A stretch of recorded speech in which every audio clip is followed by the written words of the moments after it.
Dhaabbanni Itiyoo Telekoom maamiltoonni teeleebirrii liqeeffatanii liqaa isaan irra jiru yoo hin kafallee himannaa akka deemnu akeekkachiisneerra jedhan.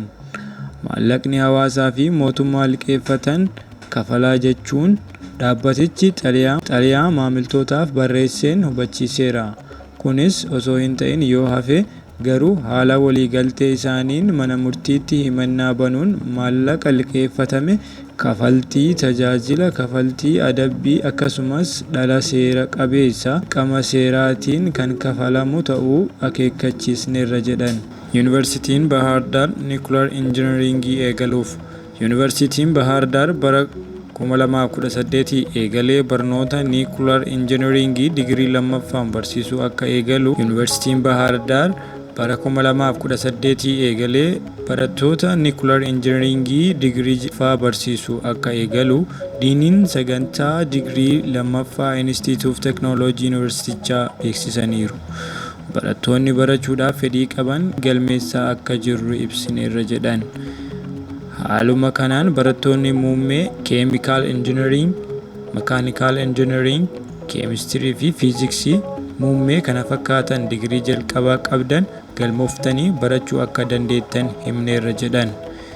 Yuunivarsiitichi ministeera kalaqaa fi teekinooloojii waliin ta'uun barattoota kana eegalchiisuuf akka qophaa'ee jiru himaniiru. Akka Afrikaatti bara 2016 kaasee hanga bara 2024tti intarneetiin yeroo 190 cufamuu kan ifoomse qorannoon haaraan Itiyoophiyaan qofaa ishee yeroo 30 cufuudhaan akka ardicharraa sadarkaa jalqabaa ta'u eereera. Qorannoon kun akka maxxansetti Afrikaa keessatti cufaatiin intarneetii dachaa oliin akka dabale ta'uu fi Itiyoophiyaan yeroo 30, Suudaan yeroo 21 akkasumas Aljeeriyaan yeroo 14 cufuun sadarkaa jalqabaa qabaachuu gabaaseera.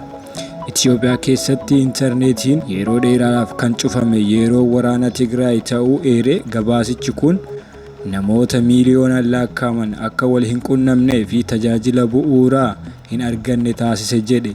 Akka gabaasichi jedhutti cufamuun intarneetii kun sagalee mormitootaa ukkaamsuuf, komii callisuu fi hirmaannaa hawaasni siyaasa keessatti qabu daangessuuf itti dhimma ba'amaa jira jechuun qorattoonni akeekkachiisan. Pireezidaantiin Itiyoophiyaa biyyoonni galaana diimaa garba Indiyaatti dhiyaatan ulaa galaanaa akka argatan waamicha dabarsan. Itiyoophiyaan karaa bal'aa fi waliigala hordofuudhaan guddinaa fi nageenya biyyoota hundaa kan daangaa galaana diimaa fi garba guddaa Hindii jiran mirkaneessuuf akka barbaadu pireezidaanti Taayyee ibsan. Ministeerri muummee Itiyoophiyaa Abiyyi Ahmed konfereensii anniisaa atoomaa Raashiyaatti gaggeeffamaa jiru irratti argamuun Itiyoophiyaan sagantaa niikularaa amansiisaa fi fakkeenyummaa qabu akka ijaartu ibsan. Konfereensii World Atomic Week jedhamu Mooskootti guyyaa 3f gaggeeffamu irratti argamuun haasaa kan taasisan Dr. Abiyyi Ahmed hoggootaaf anniisaa magariisa irratti xiyyeeffachuun hojjetaa turuu fi teekinooloojii niikularaa anniisaaf haala qilleensaa hin geggeessine ta'uunsaan kutannoo anniisaa magariisa Itiyoophiyaan hordofuuf murteessite ta'uu dubbatan. Itiyoophiyaan anniisaa amma qabduun daanga'uu akka hin qabne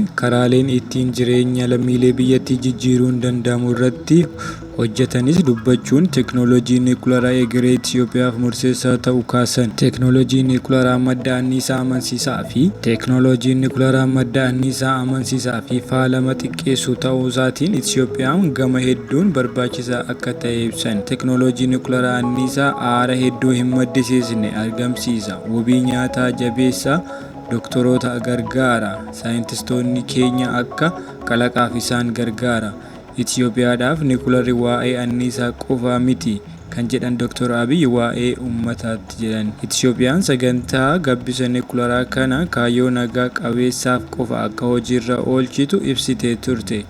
Konfereensiin dhimma itti fayyadama niikularaa World Atomic Week jedhamuun magaalaa Mooskootti gaggeeffamaa jiru irrattis Itiyoophiyaan kaayyoo nagaaf sagantaa gabbisa niikularaa akka eegaltu irra deebiin mirkaneessan. Itiyoophiyaan sagantaa niikularaa kana itti gaafatamummaa guddaan akka hojiirra oolchitus dubbatan.